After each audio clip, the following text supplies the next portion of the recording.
drástica mudança na temperatura, redução da disponibilidade de água, impactos da mudança climática na agricultura. Isso e muito mais você confere agora.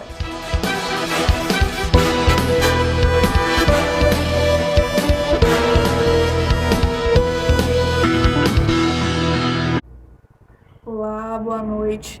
O Globo Repórter de hoje está começando.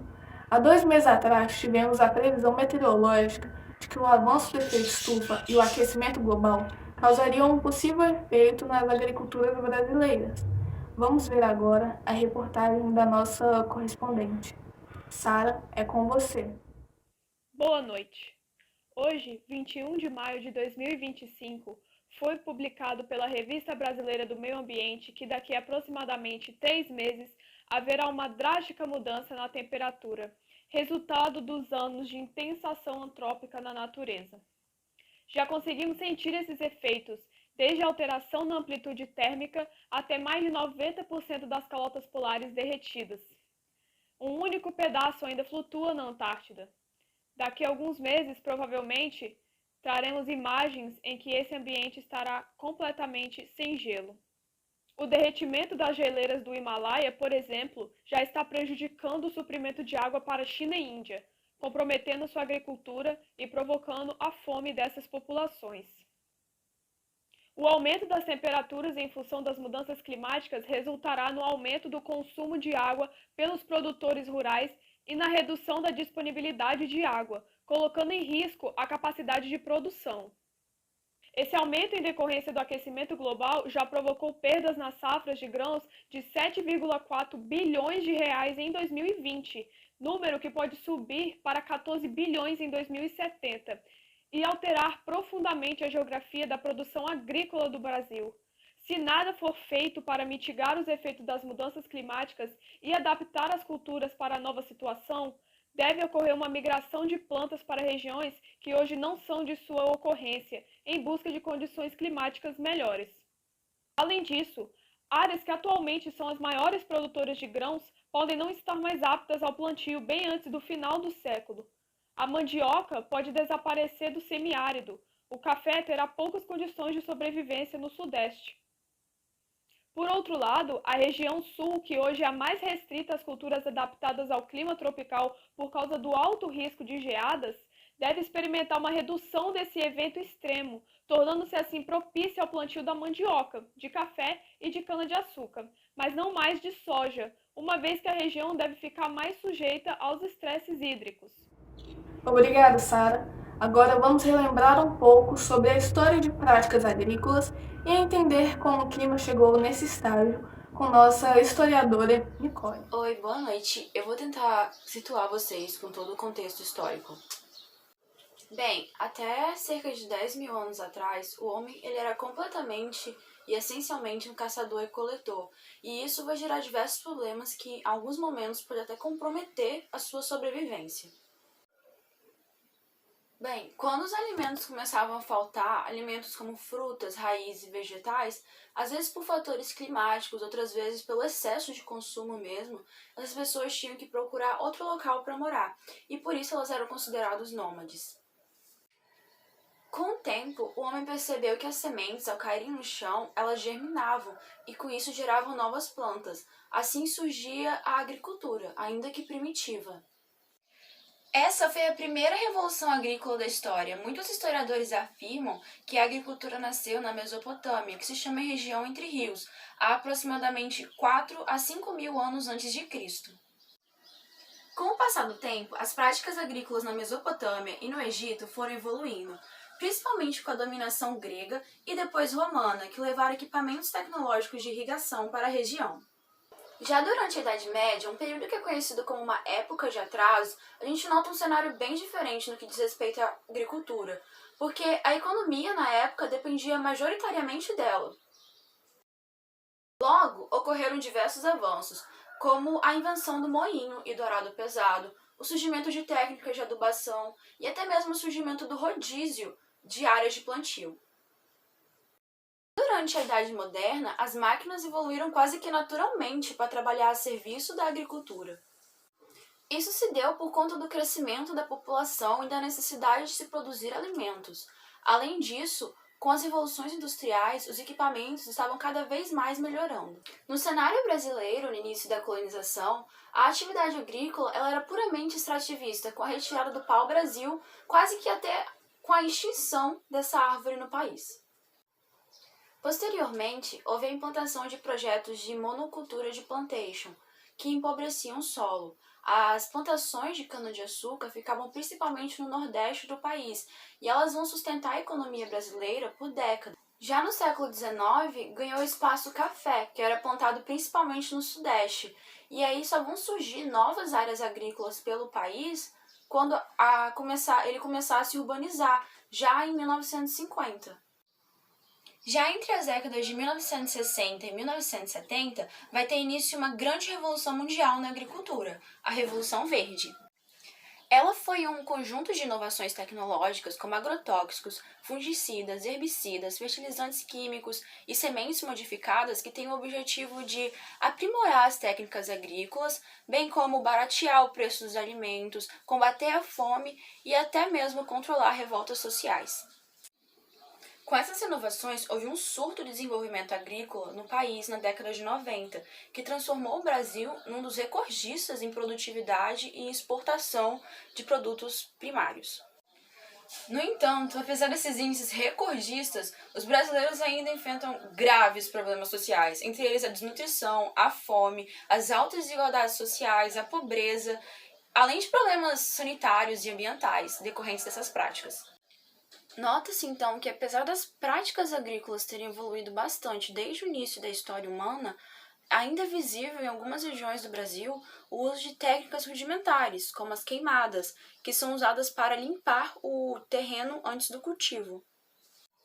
O que nós notamos nos últimos anos é o crescente desmatamento das nossas florestas e uma insistente manutenção das nossas heranças do colonialismo, como o plantation. E tudo isso torna as mudanças climáticas que o mundo vem enfrentando um grande sinal de alerta para a agricultura, porque ela, além de ser fortemente impactada por esse fenômeno, ela também o intensifica, de certa forma, com as suas práticas primitivas em uma era de modernidade. Estou aqui ao vivo, diretamente do nosso estúdio em Vasco da Gama, com o nosso produtor rural, Luan Lima de Souza. Luan, conta pra gente. Sabemos que, infelizmente, você foi atingido pelos impactos, né, da mudança climática na agricultura. E, assim, o que aconteceu? Bom dia, Brasil. O clima aqui tá tenso, muito calor, temperaturas muito altas, tipo, destruindo a minha plantação, entendeu? Tipo, tudo secou, tá tudo seco.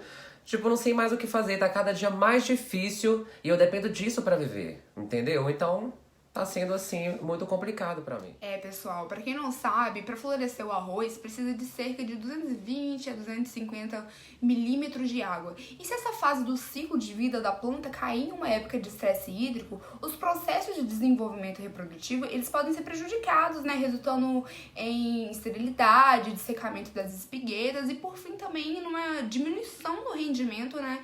Que, infelizmente, foi o que aconteceu com o senhor Luan. Luan, você concorda que a agricultura ela é muito dependente do clima?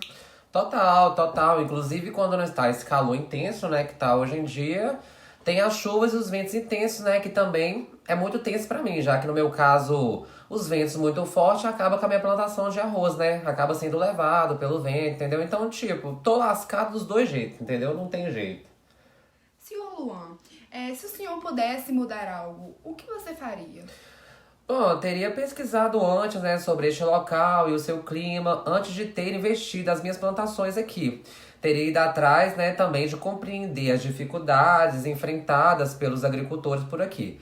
Acredito que é preciso entender melhor o ambiente, né, para tomar melhores decisões, né.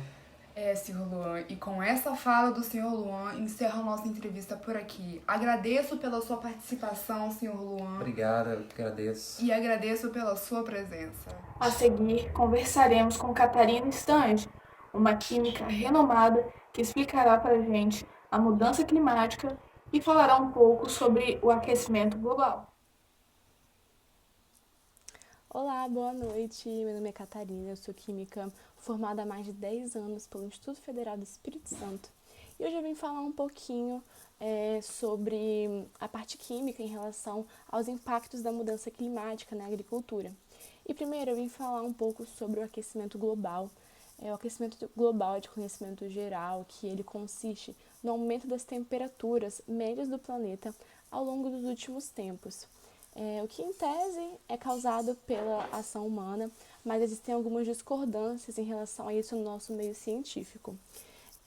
Mas antes de falar do aquecimento global em si, eu vim falar um pouco sobre o efeito estufa, que é o fenômeno natural responsável pela manutenção do calor na Terra. Porém, ele vem apresentando uma maior intensidade em razão da poluição do ar, resultante das práticas humanas. E esse grave problema ambiental é uma resposta ao aumento do índice de gás carbônico lançado na atmosfera. Esse poluente ele é um produto da queima completa de combustíveis fósseis, como a gasolina, o diesel, e a única maneira de retirar esse gás nocivo do nosso meio é através da fotossíntese. Porém, nas últimas décadas vem ocorrendo uma devastação muito grande de áreas verdes. Então, esse nível de CO2 ele só tende a aumentar nos próximos anos. E, além disso, outro fator são as queimadas de extensas áreas verdes, né? E elas são responsáveis pelo acréscimo de 30% da quantidade de CO2 na atmosfera. Essa presença do CO2 faz aumentar essa temperatura porque a Terra recebe todos os dias uma energia, uma radiação proveniente do Sol.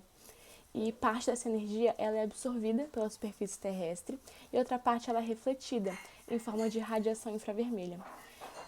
E as camadas, né, de gás poluente acumuladas, elas formam uma espécie de barreira e com isso parte da radiação infravermelha volta para a superfície, causando então esse aumento da temperatura da Terra. Agora eu vou falar um pouquinho também sobre a chuva ácida. E a chuva ácida ela é uma consequência da poluição atmosférica com óxidos ácidos, que reagem com a água da chuva, produzindo então ácidos fortes. E é considerado chuva ácida qualquer chuva com pH menor de 5,6. E esse pH ele diminui principalmente por conta dos óxidos de nitrogênio e de enxofre. O dióxido de nitrogênio ele reage com a água da chuva e gera dois tipos de ácido, o ácido nitroso e o ácido nítrico. E eu vou mostrar aqui essa equação, que é o que ele forma. E agora eu vou falar um pouquinho também sobre as consequências dessa chuva ácida. Essa chuva ácida em contato com o solo, ela é muito prejudicial, porque ela torna esse solo ácido. Outra questão também é que em contato com recursos hídricos, ela pode contaminar lagos, rios e também reservatórios subterrâneos.